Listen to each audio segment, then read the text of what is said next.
Le soleil brûlant battait sur la terre rouge craquelée d'un petit village du Burkina Faso. La poussière tourbillonnait dans l'air tandis que les villageois terrifiés restaient figés. Des soldats armés, en tenue de camouflage, aboyaient des ordres, leurs fusils pointés directement sur une silhouette solitaire se tenant avec défi au centre. Adiza. Une femme vêtue d'une chemise jaune usée et d'une jupe en tissu grossier serrait fermement contre sa poitrine un dossier abîmé. Sa voix, brisée mais inflexible, résonna. « Je détiens la vérité qui peut vous sauver la vie. » Les soldats l'attrapèrent par les bras et la traînèrent vers un camion militaire qui l'attendait. Soudain, une grande silhouette en uniforme complet, une arme de poing brillante à sa taille, s'avança. C'était le président Ibrahim Traoré. « Laissez-la parler, ordonna-t-il. Restez avec nous pour les prochaines parties captivantes de cet incroyable drame vrai. Secrets, trahison et courage vous attendent dans Womenhold 12. Des secrets choquants. Un complot d'espionnage visant à assassiner le président Ibrahim Traoré. Vous ne croirez pas ce qui se passe ensuite. Le bruit des bottes écrasait le sol sec tandis que les soldats l'entouraient. Leurs visages étaient durs, leurs yeux froids. Le rythme cardiaque d'Adiza résonnait dans ses oreilles, mais son emprise se resserra autour du dossier en lambeaux. Les villageois regardaient, impuissants, craignant même de respirer. Les mères tiraient leurs enfants derrière leurs jupes. Un vieil homme murmura une prière dans sa barbe. Un soldat ricana. Vous êtes en état d'arrestation pour atteinte à la sécurité nationale. Adiza le fusilla du regard, la voix tremblante d'émotion, mais forte de détermination. Je ne parlerai qu'au président. Mes paroles sont pour lui seul. Le soldat déchira le dossier. Adiza recula en titubant, le protégeant de son corps. Il contient les noms, siffla-t-elle. Les noms de ceux qui le trahiraient. Vous devrez me tuer d'abord. Un vacarme résonna à travers les arbres. Puis vint le bruit inattendu d'un moteur s'arrêtant, de bottes s'écrasant fermement sur le sol. Le silence tomba comme un rideau épais. Le président Ibrahim Traoré, grand et posé, avait le regard d'un homme qui avait affronté des guerres. Il marchait calmement dans le cercle tendu. Son uniforme militaire était impeccable. Son béret cramoisi était parfaitement incliné. Son pistolet reposait dans son étui, mais la puissance de sa présence était indéniable. « Reculez, dit Traoré doucement. Les soldats se figèrent aussitôt. « Qui est cette femme, monsieur » balbutia le commandant. « Elle refuse de remettre des documents suspects. Nous la soupçonnons d'être dérangée ou de travailler pour des ennemis de l'État. » Adiza leva la tête, la sueur traçant des lignes sur son visage maculé de saleté. Sa voix tremblait, mais résonnait clairement à travers la foule. « Je suis une pauvre fermière. Je ne peux pas lire ces journaux, mais mon mari est mort pour eux. Je lui ai promis que je te les apporterai. » Traoré l'étudia. Ses yeux se rétrécirent tandis qu'il se fixait sur le dossier tenu comme une bouée de sauvetage contre son cœur. « Tu ne peux pas les lire » demanda-t-il. Adiza secoua lentement la tête. « Non, monsieur, mais je sais qu'ils détiennent le mal. » Le président fit signe de demander de l'aide. Il s'approcha lentement d'Adiza, la paume ouverte. Elle hésita, respirant fort, puis lui tendit le dossier. Traoré l'ouvrit. Son expression s'assombrit instantanément. La première page portait un sceau qu'aucun civil ne devait posséder. Sa mâchoire se serra, ses doigts crispés sur les bords du papier. « Cela vient de mes dossiers de sécurité interne », murmura-t-il pour lui-même. Les villageois haltèrent lorsqu'il referma le dossier, regardant Adiza avec une nouvelle compréhension. « Comment t'appelles-tu, femme » Adiza, fille de Salif, veuve d'Isaka. « Tu as fait quelque chose que peu oseraient, dit-il en hochant lentement la tête. « Tu es venu me protéger. » Les villageois commencèrent à murmurer tandis que les soldats baissaient leurs armes. La tension s'abattit comme le tonnerre sur un champ sec. Les jambes d'Adiza tremblaient, mais son courage restait inébranlable. « Viens avec moi, dit Traoré. Tu me diras tout ce que tu sais. » Tandis que le président l'escortait jusqu'à son véhicule, Adiza croisa le regard de ses voisins. Pour la première fois depuis des jours, ils osèrent espérer. La caméra s'estompait sur le dossier abîmé posé sur les genoux du président Traoré.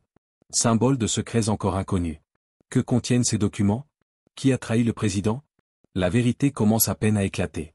La lourde porte de la planque présidentielle se referma dans un bruit sourd derrière eux. L'air était plus frais à l'intérieur, mais le poids de ce qu'Adiza transportait brûlait plus fort que le soleil de l'après-midi. Le président Traoré fit signe aux soldats de quitter la pièce. Seul un aide de camp resta, un homme mince portant des lunettes à monture métallique et un casque abîmé, un carnet en cuir à la main. Son nom était Madu, l'interprète le plus fiable du président. Adiza se tenait maladroitement immobile, serrant ses mains calleuses l'une contre l'autre, comme si elle tenait toujours le dossier maintenant posé sur la table en acajou poli entre eux. Le président Traoré était assis, silencieux et calme, mais les rides sur son front trahissaient la tempête intérieure. « S'il te plaît, dit-il enfin d'une voix grave. Tu dis ne pas pouvoir lire ces papiers, et pourtant tu as risqué ta vie pour les apporter. Dis-moi pourquoi. Hadiza leva le menton, ses yeux sombres ne vacillant pas. Mon mari, Isaka, était un simple agriculteur comme moi. Mais un jour, il rentra à la maison en tremblant. Il avait surpris des hommes dans la brousse, en tenue militaire, parlant des langues inconnues, portant des cartons de documents. Ils l'ont menacé, mais il s'est enfui avec eux. Ils l'ont tué la même nuit. J'ai fui avec notre fille. Ces papiers, je savais qu'ils étaient pour vous. Le président inspira brusquement, ses doigts effleurant les bords usés du dossier. Tu as honoré la bravoure de ton mari avec la tienne, dit-il en hochant la tête. Madu, lis. Mamadou ouvrit délicatement le dossier. Ses yeux parcoururent la première page. Son expression passa de l'intérêt à l'incrédulité, ses mains se raidirent. Monsieur le Président, murmura-t-il d'une voix rauque. Vous devez vous préparer. Lis à voix haute, ordonna Traoré. Mamadou hésita avant de parler, sa voix tremblante. Ce document confirme l'existence d'un réseau international secret opérant au sein du gouvernement du Burkina Faso. Le nom de code de l'opération est Shadow Site. Son objectif, l'infiltration des ministères, le sabotage de la stabilité interne et l'assassinat planifié du président en exercice. Les mots flottaient dans l'air comme de la fumée. La respiration brusque du président Traoré était le seul bruit dans la pièce. Ses yeux, aussi perçants que de l'acier, fixaient le dossier. Qui ? Exigea-t-il d'une voix aiguë.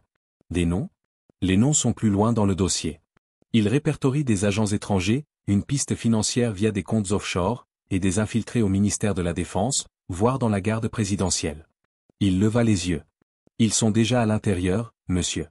Hadiza resta immobile, regardant la dévastation sur les traits forts de Traoré. Il serra les poings. Ils ont eu une longueur d'avance sur moi.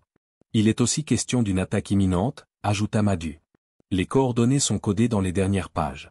Le président faisait claquer ses bottes sur le sol carrelé, son esprit évaluant les suspects et l'ampleur de la menace. Puis il se tourna vers Hadiza. Toi, une femme sans éducation, tu viens de sauver un pays. Je savais seulement que ça sentait la mort, murmura-t-elle. C'était suffisant. Le visage du président s'adoucit. Nous ne pouvons faire confiance à personne. Tu resteras ici sous ma protection. Madu, sécurise ces documents.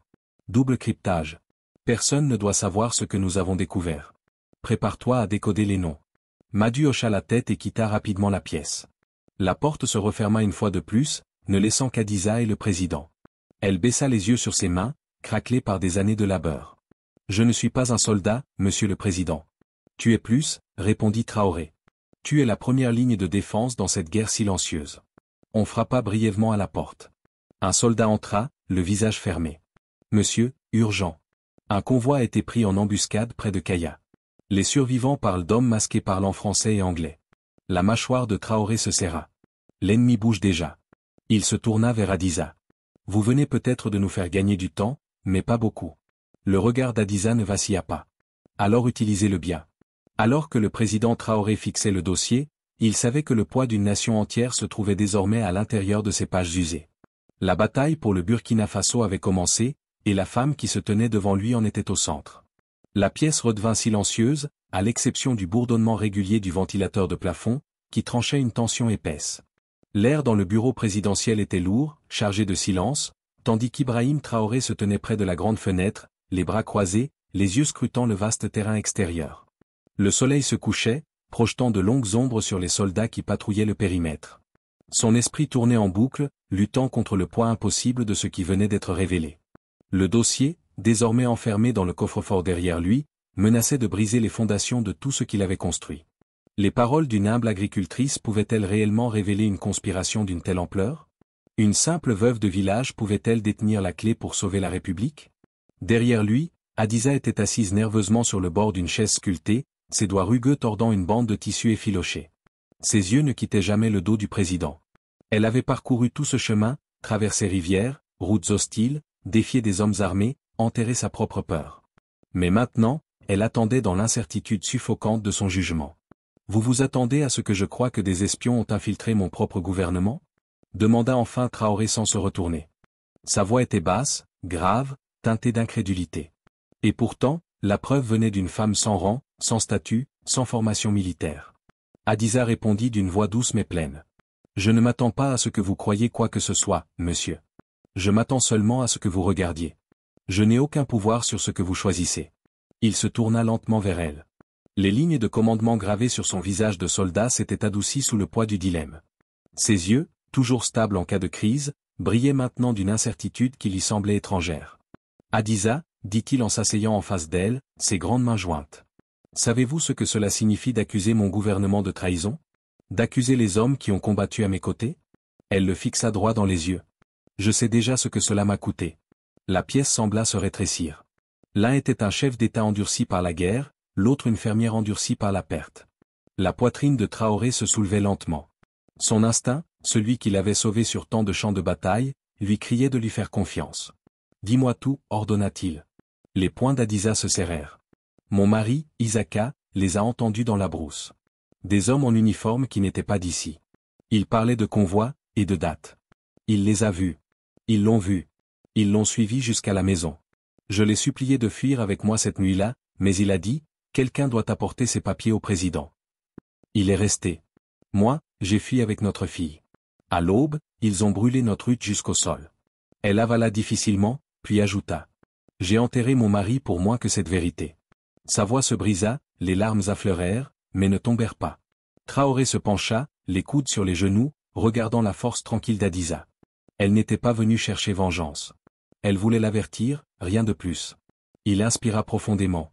Cette menace n'était pas comme les autres. Invisible. Insidieuse.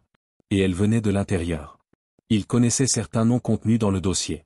Des hommes qu'il avait promus. Des frères d'armes. Serait-ce une manipulation? Un piège sophistiqué? Mais cette femme brisée n'avait rien d'un agent double. Personne n'aurait simulé pareille souffrance. Hadiza, dit-il doucement.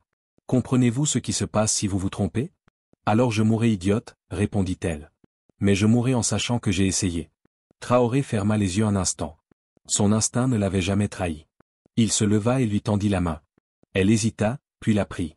Tu as ma confiance, dit-il. J'agirai selon ce que tu m'as apporté. Mais tu dois rester ici, sous ma protection. Ceux qui ont orchestré cela sont impitoyables, et tu es le seul témoin. Je n'ai pas besoin de réconfort, monsieur le président. Seulement, que vous surviviez. Il esquissa un léger sourire. Que Hadiza soit désormais notre mission commune. À ce moment précis, un assistant fit irruption, le visage blême. Monsieur, une nouvelle attaque. Un convoi frappé en dehors de la capitale.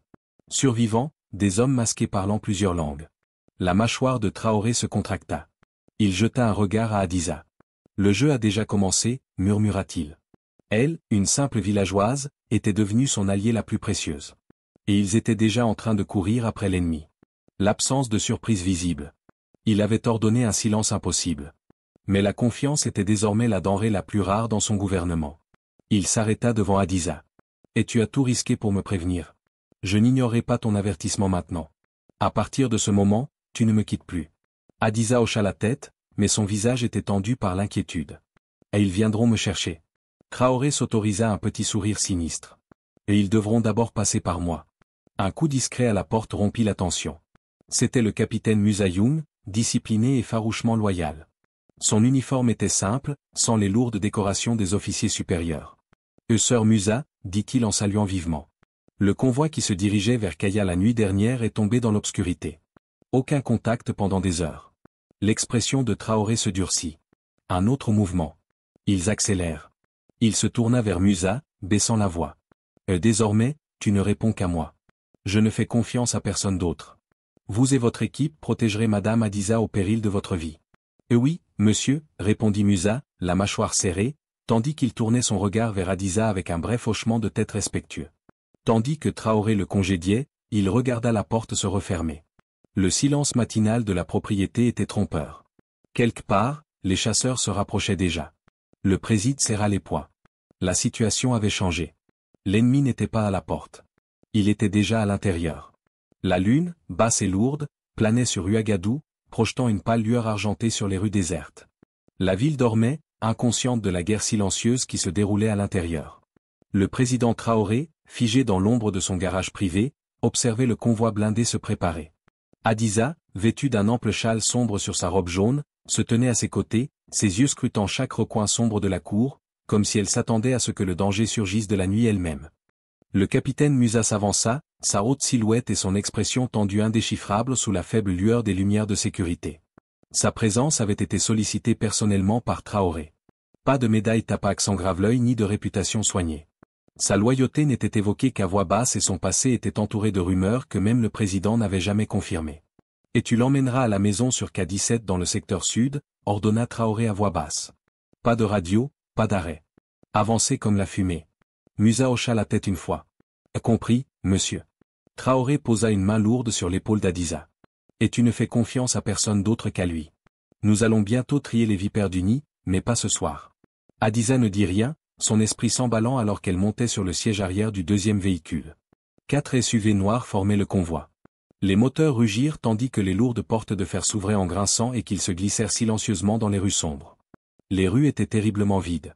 Musa était assis à côté du siège passager de la voiture de tête, ses yeux perçants scrutant les ruelles, les toits, chaque mouvement. Adiza était assise, raide, serrant la fine sangle d'un petit sac en toile sur ses genoux, le cœur battant si fort qu'elle se demandait si le conducteur pouvait l'entendre. Ils étaient à mi-chemin de la maison sûre, serpentant à travers un quartier industriel jonché d'entrepôts en ruine lorsque la voix de Musa devint aiguë et froide dans l'interphone sécurisé. L'arrêt. Le convoi s'arrêta immédiatement. Musa sortit, arme à la main. Ses bottes ne faisaient aucun bruit sur le trottoir fissuré. Alors qu'il avançait, ses yeux se posèrent sur une moto apparemment abandonnée, couchée sur le côté.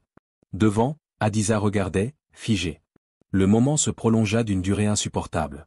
Puis il se brisa. Une explosion assourdissante déchira la nuit lorsque le véhicule de tête explosa en une boule de feu. Des éclats de métal et de la fumée noire remplissaient l'air. Les balles pleuvaient des deux côtés de la route tandis que des silhouettes masquées, vêtues d'équipements tactiques sombres, émergeaient de l'embuscade de l'ombre.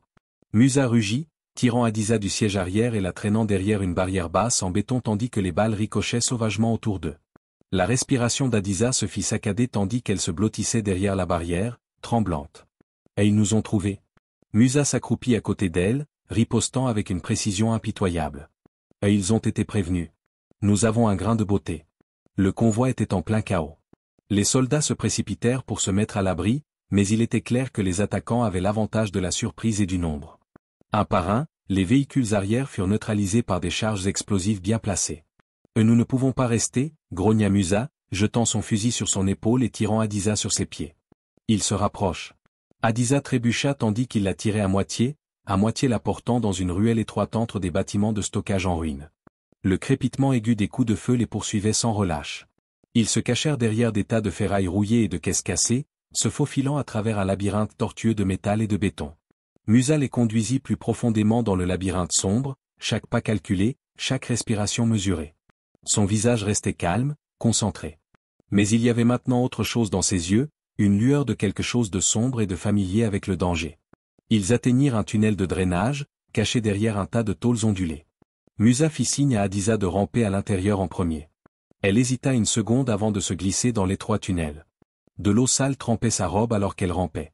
Musa suivit, couvrant leur retraite avec de courtes rafales de son arme jusqu'à la dernière seconde possible. Ils émergèrent de l'autre côté, dans un chantier de construction désert à la limite de la ville. Les assaillants avaient été laissés derrière, du moins pour le moment. La baleine lointaine des sirènes signalait les conséquences, haletante et épuisée. Adiza s'affala contre un pilier de ciment froid. Musa s'accroupit à côté d'elle, scrutant l'horizon tandis que sa poitrine se soulevait. « Qui es-tu » murmura-t-elle en fixant le soldat qui venait de lui sauver la vie. Musa essuya la sueur de son front et la regarda avec des yeux hantés. Et un homme qui a déjà trop perdu pour perdre à nouveau. Ils restèrent assis en silence sous la lumière froide de la lune. Le danger n'était pas passé. Cela ne faisait que commencer. Les premiers rayons de lumière du matin se répandirent sur les basses collines du Burkina Faso alors qu'Adiza et le capitaine Musa marchaient péniblement sur un chemin poussiéreux, loin des routes principales. La nuit avait laissé ses cicatrices. Les vêtements d'Adiza étaient trempés de sueur et de saleté. Ses pieds étaient couverts d'ampoules à cause de la marche incessante à travers des champs secs et des broussailles épineuses. Musa marchait devant, son fusil en bandoulière. Sa grande silhouette dessinait une ombre stable sur la vaste savane. Ses pas étaient silencieux, mais sa tête tournait à chaque bruit, à chaque ombre mouvante. Ils avaient laissé derrière eux les débris en feu du convoi, disparaissant dans le labyrinthe de fermes abandonnées et de villages tranquilles qui parsemaient la campagne. Les maisons sûres avaient été compromises. Le réseau présidentiel de chauffeurs et d'assistants de confiance avait été infiltré. Maintenant, ils voyageaient comme des fantômes, évitant les routes pavées, se déplaçant seulement à l'aube et au crépuscule. Musa s'arrêta brusquement, levant le poing fermé. Adiza se figea derrière lui, le cœur battant la chamade. Il s'agenouilla et passa ses doigts sur les légères traces de pneus dans la terre. « À un camion militaire, murmura-t-il. Ils sont passés ici il n'y a pas longtemps. » Adisa resserra le fin foulard qu'elle avait enroulé autour de sa tête pour cacher sa robe jaune reconnaissable. « Ils nous cherchent. » Musa hocha la tête. « Ou ils tendent un piège. » Les deux hommes continuèrent à traverser des buissons denses jusqu'à ce qu'ils atteignent le bord d'un marché de village. Les femmes faisaient du troc contre du poisson séché et du manioc sous des auvents délavés. Les enfants donnaient des coups de pied dans un ballon de football à moitié gonflé près du puits. La normalité de cette situation frappa Adisa durement. Elle avait envie de les rejoindre pour respirer à nouveau librement. Au lieu de cela, elle suivit Musa jusqu'à un petit café au mur en terre battue où ils s'assirent à une table d'angle. Le vieil homme derrière le comptoir les regardait à peine tandis qu'il versait de la bouillie de millet chaude dans des bols fissurés. « Nous attendons ici, dit Musa. J'ai un contact, un vieil ami dans l'armée. Il peut nous trouver un véhicule. » Les heures s'écoulaient lentement. Adisa observait Musa de l'autre côté de la table, remarquant comment les muscles de sa mâchoire se resserraient à chaque instant. Ses yeux n'avaient cessé de scruter la porte, la fenêtre, les visages des inconnus qui passaient. Finalement, un petit soldat en civil apparut à l'entrée. Son chapeau était baissé. Il se glissa sur le siège à côté de Musa sans un mot. « Capitaine Musa, murmura l'homme avec urgence. Vous êtes un homme recherché. Des ordres ont été donnés. Ils disent que vous avez trahi le président. » Adisa inspira brusquement. L'expression de Musa ne changea pas. « Et je m'y attendais, dit Musa froidement. Pouvez-vous nous trouver un moyen de transport ?» L'homme hocha la tête. « Un camion attend derrière le grenier, mais vous devez partir maintenant. Ils fouilleront ce village à la tombée de la nuit. » Musa se leva. « Merci, frère. » Alors qu'il sortait par la ruelle, Adisa tira sur la manche de Musa. « Et pourquoi t'ont-ils traité de traître ?» Musa continua à marcher. « Parce que je ne te trahirai pas. » Ils trouvèrent le camion, un vieux véhicule de ravitaillement de l'armée camouflé sous des draps de toile de jute et d'herbes séchées. Pendant que Musa démarrait le moteur, Adisa monta sur le siège passager. Ses doigts tremblaient tandis qu'elle fixait l'horizon. Ils roulèrent pendant des heures sur des chemins de terre creusés, passant devant des champs sans fin de maïs et de millet. Ils franchirent des postes de contrôle de police, des barrages routiers avec des gardes armés faisant signe à chaque véhicule de s'arrêter. À chaque fois, Musa ajustait son itinéraire, empruntant des chemins secondaires et d'anciens sentiers de chèvres. Vers le crépuscule, ils atteignirent un petit pont bloqué par 2 jeeps militaires. Les soldats se tenaient paresseusement à côté, leurs fusils en bandoulière. Les articulations de Musa se resserrèrent autour du volant. « Nous ne pouvons pas revenir en arrière, murmura-t-il. Adisa ravala sa peur. « Alors nous passerons, dit Musa en lui jetant un coup d'œil. Pour la première fois, l'admiration brille dans ses yeux. Tu es plus courageuse que la plupart des hommes que je connais. » Ils s'approchèrent lentement. Un soldat leva la main pour les arrêter. Musa baissa la vitre, sourit, dans un français impeccable, présenta de faux ordres de transport. Le soldat hésita en feuilletant les papiers. Le temps s'allongea de manière insupportable. Puis, de l'intérieur de la deuxième jeep, un officier supérieur sortit et regarda le camion en plissant les yeux. Son regard s'attarda trop longtemps. Le souffle d'Adisa se coupa. La main de Musa glissa subtilement vers le pistolet à ses côtés. Soudain, une explosion lointaine retentit dans les collines. Les soldats se précipitèrent, oubliant complètement le camion. Musa saisit l'occasion, appuyant sur l'accélérateur tandis que le véhicule rebondissait sur le pont et fonçait dans la campagne qui s'assombrissait. Alors que le camion roulait à toute vitesse, Adisa regardait fixement le vaste terrain ouvert, sa voix n'étant qu'un murmure. « Et nous n'y arriverons jamais, n'est-ce pas ?» Musa jeta un coup d'œil de côté, son expression sombre s'adoucissant légèrement. « Et nous le ferons, car vous avez quelque chose qu'ils craignent plus que les armes. » Et quel espoir? La route s'étendait à perte de vue dans le crépuscule. Ils poursuivirent leur route. Le camion cabossé s'arrêta en grondant sous une voûte de baobab centenaire, près de la lisière de Bobo Dioulasso. La nuit avait enveloppé le paysage d'épaisse ombre. Les grillons chantaient sans relâche tandis qu'Adisa et Musa descendaient, tous deux épuisés par ces kilomètres d'évasion interminables. Musa scruta une dernière fois le chemin de terre désert avant de guider Adisa par un étroit sentier jusqu'au cœur du village. Ils atteignirent une petite hutte en terre battue, aux volets bleus délavés et au toit de tôle qui résistait à peine au vent. Musa tira doucement sur la porte 3 fois, puis 2 autres fois. La porte grinça, révélant un homme mince en robe de lin usé, sa barbe blanche tombant sur sa poitrine. Ses yeux pâles et embrumés fixaient le vide. « Musa » dit doucement le vieil homme en s'écartant. « Professeur Cohn » répondit Musa avec une rare aisance, la révérence guidant Adisa à l'intérieur. Les murs de la hutte étaient tapissés de piles de livres, de papiers et de parchemins. Des diagrammes géométriques couvraient chaque centimètre des murs, écrit dans une écriture en boucle soignée. Une seule bougie vacillait au centre d'une petite table en bois. C'est Adiza qui continua. Elle porte quelque chose d'urgent. Le sort du président pourrait en dépendre. Le professeur Kohn sourit faiblement en s'asseyant sur une chaise usée par des décennies d'utilisation. Bien que la cécité lui ait fait perdre la vue des années auparavant, son esprit restait extrêmement vif. Il tapota légèrement la table avec 2 doigts. Placez-le ici. Adiza déplia doucement une page froissée du dossier et la posa devant lui. Ce n'était pas comme les autres documents. Pas de nom, pas d'informations claires, juste une série déroutante de symboles, de chiffres et de marquages étranges.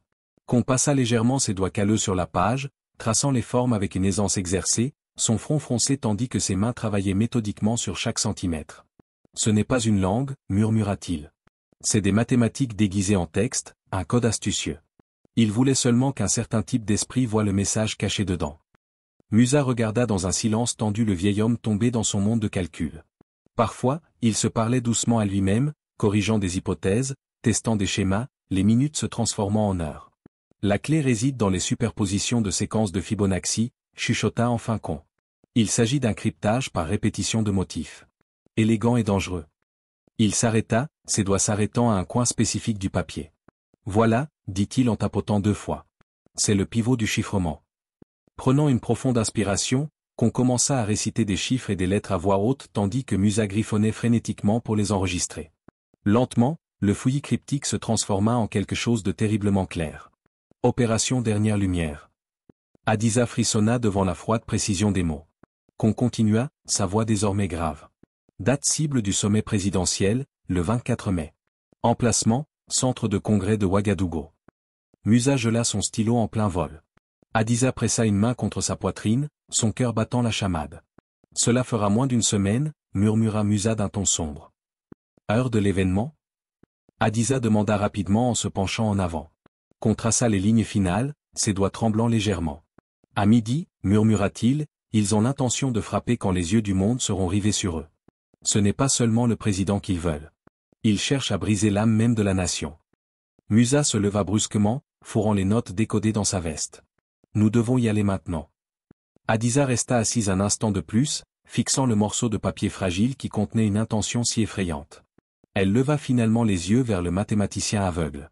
Pourquoi nous aidez-vous? Kohn sourit doucement en éteignant la flamme de la bougie avec 2 doigts. Parce que, mon enfant, même un homme aveugle peut encore voir la différence entre le bien et le mal. Musa posa une main sur l'épaule de Kohn. Tu en as fait assez. Restez cachés. Ils viendront chercher. Le vieil homme hocha la tête solennellement tandis qu'il retournait dans la nuit. Le poids de la révélation pesait lourdement sur eux. Le vent frais qui balayait les champs murmurait l'obscurité à venir. Ni Adiza ni Musa ne parlèrent alors qu'ils disparaissaient dans l'ombre.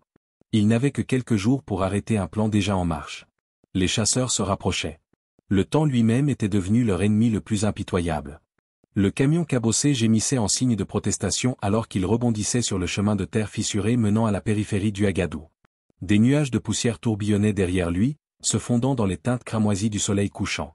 Les mains de Musa agrippaient fermement le volant, ses jointures blanchissant sous la tension. Adiza était assise à côté de lui, silencieuse, le message décodé du professeur Kohn brûlant toujours dans son esprit. Les mots étaient clairs, brutaux et impossibles à ignorer. Il se dirigeait vers la fosse aux lions avec rien d'autre que le courage et le désespoir pour les protéger. Musa quitta la route principale et pénétra dans un bosquet d'acacias épais, arrêtant finalement le camion. Il coupa le moteur et se tourna vers Adiza. Les rides de son visage semblaient désormais plus profondes, sculptées par l'inquiétude et l'épuisement. Nous ne pouvons pas simplement entrer dans le centre de congrès et avertir le président, dit-il d'un ton sombre. Les assassins ont les yeux partout. Impossible de savoir à qui faire confiance. Adiza hocha lentement la tête. Ensuite, nous découvrirons qui ils sont. Nous avons encore des éléments des documents. Nous ne pourrons peut-être pas encore les arrêter, mais nous pouvons les connaître. Musa fouilla dans son manteau et en sortit une carte froissée, l'étalant sur le tableau de bord sous la lumière déclinante. Le centre de congrès avait été entouré à l'encre rouge. En dessous, des noms et des symboles plus petits défilaient dans l'écriture rapide et serrée de Musa. Notre seule piste est celle-ci, dit-il en désignant un nom. Deleka, un homme d'affaires diplomate français sur le papier, mais que les services de renseignement soupçonnent depuis longtemps de faciliter les activités mercenaires en Afrique de l'Ouest.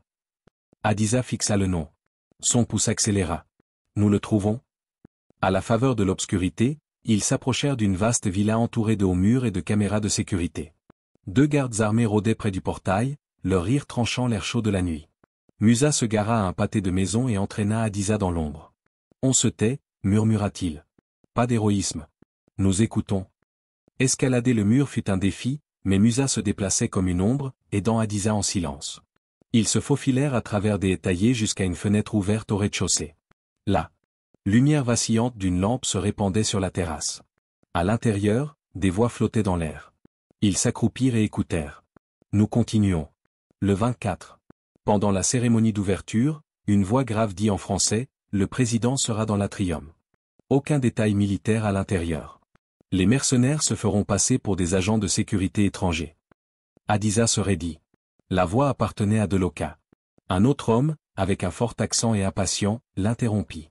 « Les explosifs sont-ils déjà en place ? » Oui, petit, mais suffisamment mortel pour faire croire au monde qu'il s'agissait d'un acte politique interne, et non d'une ingérence étrangère. Le chaos qui s'ensuivra brisera la fragile emprise de Traoré. L'estomac d'Hadiza se serra. C'était pire que ce qu'il craignait. L'opération entière avait été conçue non seulement pour tuer le président, mais aussi pour diviser le Burkina Faso, le plonger dans le désordre, et inviter au contrôle étranger. La femme sera-t-elle traitée ? Le deuxième homme demanda sèchement. Deloka émit un rire doux et glacial. La paysanne. Elle est un inconvénient mineur. Une fois le président tombé, personne ne se souciera d'elle ni du dossier. Les doigts de Musa se resserrèrent autour du pistolet à sa hanche. Hadiza posa doucement une main sur son bras, secouant la tête. Ils avaient ce pourquoi ils étaient venus. S'exposer maintenant les condamnerait tous les deux. Ils se glissèrent à nouveau dans l'obscurité et escaladèrent le mur, le cœur battant la chamade. Une fois en sécurité dans le camion, Hadiza s'appuya contre le siège en tremblant. « Ils m'ont traité de gêneur mineur », murmura-t-elle amèrement. Musa démarra le moteur, la mâchoire serrée. « Ils n'ont aucune idée de ce que tu es. » Alors qu'ils se dirigeaient vers la périphérie de la ville, les lumières d'Ouagadougou brillaient faiblement au loin, innocentes et inconscientes. Le sommet de la paix rassemblerait des dignitaires de toute l'Afrique et du monde entier. Ce serait aussi le théâtre d'un meurtre. Hadiza se tourna vers Musa, sa voix ferme malgré la peur en elle. « Nous ne pouvons pas aller à la police. Nous ne pouvons pas aller à l'armée.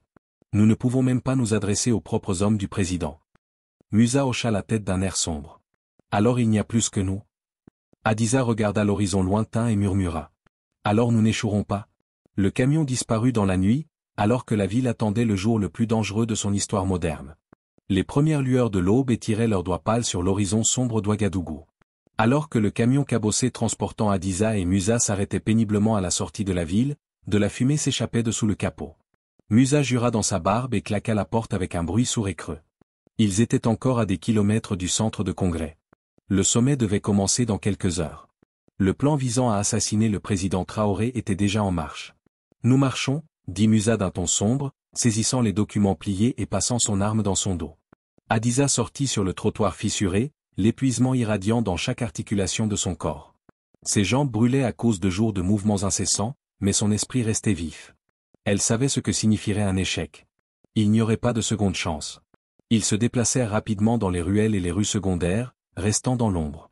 Les bruits de la vie normale avaient déjà commencé. Les étals du marché s'ouvraient, les motos passaient en rugissant au loin, les femmes riaient doucement tandis qu'elles portaient de lourdes bassines d'eau sur la tête. C'était le bruit d'une ville, inconsciente. Ils se trouvaient au bord de la catastrophe. Musa s'arrêta et tira soudainement Hadiza dans une porte en retrait. Un élégant SUV noir descendait lentement la rue étroite devant eux. Les vitres étaient teintées, l'expression du conducteur froide et déterminée. « Ils sont là », murmura Musa. Le véhicule ralentit comme s'il cherchait une proie. Musa attendait, le pouls battant la chamade, la main agrippée au pistolet caché sous sa veste. La voiture s'attarda, puis accéléra. « Bouge », dit Musa avec urgence. « Ils savent que nous arrivons. » Ils coururent dans une ruelle et émergèrent sur une place poussiéreuse. Un vieux pick-up Peugeot était laissé sans surveillance, les clés toujours suspendues au contact, tandis qu'un vendeur se disputait bruyamment avec un client au sujet du prix des tomates. « Monte », ordonna Musa. Hadiza hésita une seconde avant de se précipiter sur le siège passager. Musa se glissa derrière le volant et accéléra le moteur. Le vieux camion gémit mais avança en titubant. Ils traversèrent des rues encombrées, croisant des piétons surpris et des motos qui zigzaguaient.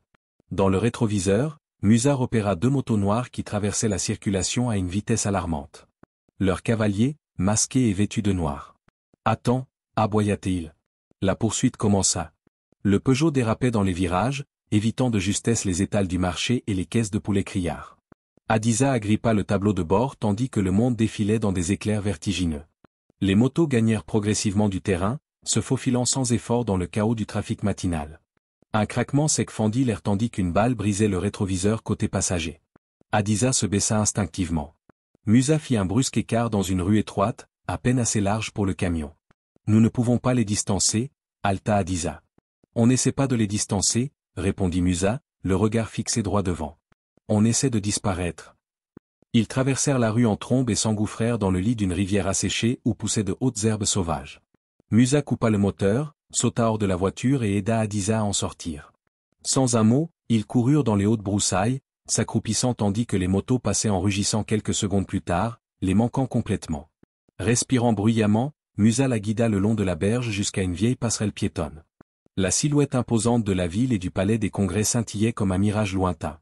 On est proche, dit Musa entre deux halètements. On n'est pas encore en sécurité, lui rappela Adiza. Ils continuèrent leur route. Chaque pas leur donnait l'impression de courir dans la boue, hurlant à chaque mouvement. Rue après rue, ruelle après ruelle, ils évitèrent les patrouilles en uniforme et les voitures banalisées qui rôdaient comme des loups. Alors qu'ils approchaient du quartier gouvernemental, Musa attrapa soudain Adiza par le bras et la tira dans un chargement vide. Une grande silhouette se tenait au bout de la rue, parlant doucement dans une radio qui scrutait le trottoir. C'était le même homme de la villa de Deloca. L'assassin. La mâchoire de Musa se serra tandis que l'homme se tournait lentement, son regard froid balayant leur position. Nous attendons, murmura Musa d'une voix forte. L'assassin s'arrêta, alluma une cigarette et s'éloigna. Musa expira lentement et fit signe à Adiza de le suivre. Ils sortirent enfin de l'ombre pour arriver sur la grande place ouverte devant le centre des congrès. Une mer de drapeaux flottait doucement dans la brise. Les délégués en costume et robes traditionnelles se sont rassemblés en groupe, discutant et riant sous l'illusion de la sécurité. Musa toucha l'épaule d'Adiza. Alors qu'ils approchaient de la barricade, une voix autoritaire aboya. « Halte! Reculez !» Les soldats levèrent leurs armes. Les piétons à proximité se figèrent et chuchotèrent nerveusement tandis que les fusils brillaient sous le soleil brûlant. Adiza leva les deux mains et cria d'une voix claire et ferme. « J'exige de parler au président Traoré. Sa vie est en danger. J'apporte des preuves. » Les gardes hésitèrent, se regardant entre eux. Avant qu'ils ne puissent répondre, un murmure se répandit dans la foule rassemblée. Les vendeurs locaux, les agriculteurs, les ouvriers et les anciens reconnurent la femme à la robe jaune. Les rumeurs s'étaient rapidement répandues dans les rues d'Ouagadougou. La femme qui avait défié les soldats disparus dans la brousse avec les ennemis du président à ses trousses était revenue vivante. Un homme âgé s'avança, tenant une canne sculptée. Cette femme dit la vérité. Laissez-la passer. Une autre voix se joignit à elle. Puis un autre. Elle est l'une des nôtres. Elle porte la vie de notre pays entre ses mains. En quelques instants, le petit groupe se transforma en une vague de villageois, de femmes et de jeunes, animés d'une détermination farouche, tous s'avançant en signe de solidarité. Les soldats se déplacèrent nerveusement. L'impasse était au bord du chaos. De l'intérieur de la cour du palais, le général Alan Kabor sortit, flanqué de gardes lourdement armés. Ses bottes cirées claquaient de manière inquiétante contre le béton alors qu'il se dirigeait vers la porte. Son expression était calme, voire cordiale, alors qu'il approchait de la scène tendue. « Quelle est la signification de cela ?» demanda-t-il froidement, examinant la foule avant de poser son regard perçant sur Adiza. Adiza s'avança. La fatigue qui pesait sur son corps disparut sous la poussée de défi brut dans sa poitrine. « Tu sais pourquoi je suis ici, dit-elle. « J'ai bien peur que non, répondit Kabor d'une voix douce. La main de Musa effleura son pistolet, prêt. Adiza sortit les documents usés et les tendit aux gardes. « Laissez le président voir ça. Il y a un traître dans sa maison. » Les yeux de Kabor scintillèrent légèrement, son sourire se resserra. « Je prendrai les documents. Le président est bien trop occupé pour recevoir. »« Non. » Adiza cria en reculant de manière protectrice. « Tu es celui-là. Tu as laissé fuir les racines. Vous avez tendu l'embuscade. Tu l'as trahi. » Les villageois haltèrent. Même les soldats se raidirent. Le masque de confiance de Kabor se fissura pendant une brève seconde. « Tu dis des bêtises, siffla-t-il. » Adiza brandit la feuille décodée, sa voix inébranlable. « Vous avez envoyé l'avertissement à Deloca. Je l'ai entendu. J'ai vu le message destiné aux mercenaires étrangers. Vous avez planifié l'assassinat au sommet. Vous l'avez soutenu pendant des années, seulement pour le vendre pour le prix du sang. » Le silence qui suivit fut étouffant. Puis lentement, Musa s'avança et s'adressa aux soldats que je servais sous les ordres de cet homme. J'ai saigné pour mon pays à ses côtés. Je mettrai ma vie en jeu sur la parole de cette femme. Regardez dans vos cœurs. Vous savez que quelque chose ne va pas. Un à un, les soldats baissèrent leurs armes. Leur loyauté avait changé. Les yeux de Cabora devinrent froids comme de la glace. Vous n'avez aucune preuve, ricana-t-il. À ce moment-là, les lourdes portes du palais s'ouvrirent et le président Traoré lui-même entra dans la cour. Son uniforme sombre était impeccable, calme, mais sévère. Que se passe-t-il? La foule s'écarta comme l'eau devant lui. Hadiza s'avança, souleva le document avec des mains tremblantes et croisa son regard. Vous êtes en vie uniquement parce que nous les avons arrêtés. Cabora est ton traître. Les yeux perçants de Traoré se fixèrent sur les cabaretiers. Une longue et lourde patte s'étendait entre les deux hommes. Le général Traoré dit doucement. Y a-t-il du vrai dans ce qu'ils disent? Cabora resta silencieux. Ses lèvres se courbèrent en un mince sourire amer lorsqu'il comprit que le jeu était terminé. Les soldats se déplacèrent rapidement et l'encerclèrent. Il n'a pas résisté. Alors qu'il était emmené, Traoré se tourna vers Hadiza, le poids de la réalisation s'installant sur son visage. « Tu m'as sauvé la vie », murmura-t-il.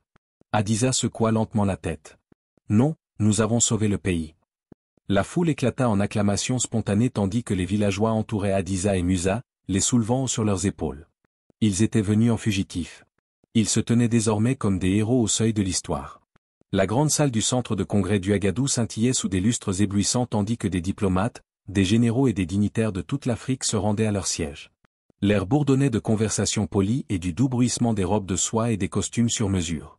Le monde était venu voir le président Ibrahim Traoré parler de paix et d'unité, sans se rendre compte que des ombres animées d'intentions mortelles se déplaçaient parmi eux.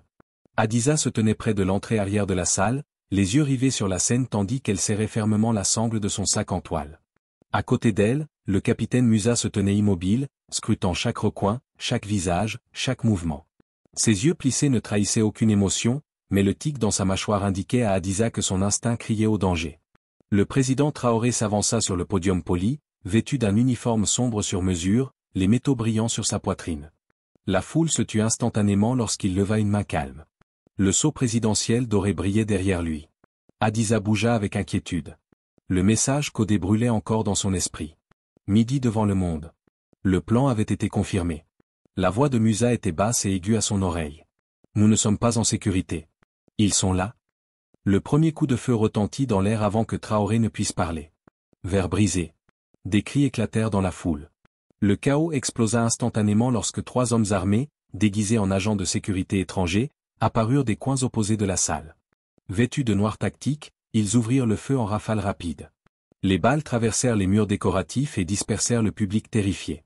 Musa poussa violemment Hadiza au sol derrière un lourd pilier de marbre tandis qu'il sortait son arme et ripostait. Sa précision calme était terrifiante à voir. Chaque tir était contrôlé, chaque mouvement était intentionnel. Le président Traoré se cacha derrière le podium tandis que des fragments de bois se brisaient autour de lui. Son équipe de sécurité se précipita, 2 hommes tombant avant qu'il ne puisse réagir. Musa attrapa le bras d'Hadiza et la tira sur ses pieds. Se déplacer.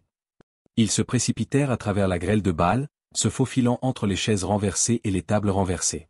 La respiration d'Hadiza se fit par à-coups, la peur lui serrant la gorge tandis que les corps hurlaient et trébuchaient autour d'eux. L'un des hommes armés les repéra là. Il cria en levant son fusil. Musa se retourna et tira 2 coups rapides. L'arme de l'agresseur s'écrasa au sol, mais le deuxième tireur fut plus rapide. Un craquement assourdissant retentit lorsqu'une balle frappa Musa au niveau de l'épaule. Il tituba violemment mais garda son équilibre, poussant Hadiza en avant. Les femmes pleuraient ouvertement. Les hommes ont embrassé des étrangers avec joie. Les enfants agitaient des drapeaux faits à la main. Le bruit s'amplifia comme une vague vivante s'écrasant sur la capitale. Hadiza, submergée, cligna des yeux et retint ses larmes tandis qu'elle baissait les yeux et pressait doucement sa main contre sa poitrine. Elle n'avait jamais voulu ça. Elle avait seulement voulu honorer Isaka, protéger sa fille, tenir une promesse née dans le chagrin et forgée dans la loyauté. Le président Traoré a poursuivi, que cela serve de leçon à tous ceux qui conspirent dans l'ombre. Le Burkina Faso appartient à son peuple. Il ne sera pas vendu. Il ne sera pas réduit au silence.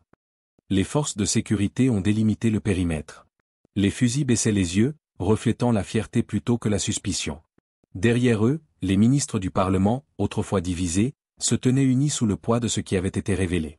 Le président s'est de nouveau tourné vers Hadiza. Vous avez refusé de vous rendre même face à une mort certaine. Votre exemple restera un phare pour les générations à venir.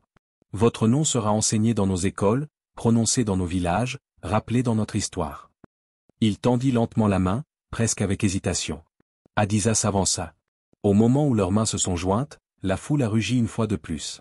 Une voix unique d'un pays tout entier retrouvait l'espoir. Les cérémonies de la journée ont pris fin, mais pas les célébrations. Alors que le soleil se couchait à l'horizon, des feux de joie ont été allumés dans les villages de tout le pays. Les tambours battaient jusque tard dans la nuit. Des rires et des chants résonnaient à travers les champs et les rivières depuis la fenêtre d'une chambre d'hôpital silencieuse. Musa regardait la célébration avec des yeux fatigués mais satisfaits. Son épaule était étroitement bandée, sa respiration était encore superficielle, mais un rare sourire tirait le coin de ses lèvres. Sur la place du palais, sous la lueur des torchers et du clair de lune, Hadiza se tenait tranquillement à regarder son peuple danser. Pour la première fois depuis des semaines, le poids sur sa poitrine s'est allégé. La nation avait retrouvé sa voix. Et pour la première fois depuis longtemps, elle s'est autorisée à croire en l'avenir. Le soleil se leva lentement sur Ouagadougou, projetant une douce teinte dorée sur le vaste terrain du palais présidentiel. Le chaos et la violence des dernières semaines ont finalement cédé la place à un calme fragile. Le long couloir de marbre était silencieux, à l'exception du bourdonnement lointain des oiseaux du petit matin et des pas doux d'Hadiza. Alors qu'elle marchait aux côtés du président Traoré, elle portait la même simple robe jaune lavée et raccommodée une fois de plus, un symbole silencieux de son refus d'être changé par la grandeur qui l'entourait. Ils s'arrêtèrent au bout du couloir où deux portes imposantes étaient ouvertes, révélant les jardins luxuriants où ils avaient choisi de se rencontrer en privé. Hadiza sortit la première, les mains jointes fermement devant elle. Le président la suivit lentement, les mains derrière le dos, la regardant avec un mélange d'admiration et de curiosité. « Vous êtes devenu un symbole de cette nation », a-t-il déclaré, brisant le silence entre eux. Hadiza tourna la tête vers lui, son regard était distant, mais plein de sagesse. « Non », répondit-elle simplement. « Le symbole est dans chaque personne qui se bat, dans chaque enfant qui s'élève. Ce n'est pas moi. C'est le peuple du Burkina Faso. Ils sont le symbole. » Le président ne répondit rien, mais son regard trahissait une profonde reconnaissance. Restez connectés, abonnez-vous pour découvrir nos prochaines vidéos.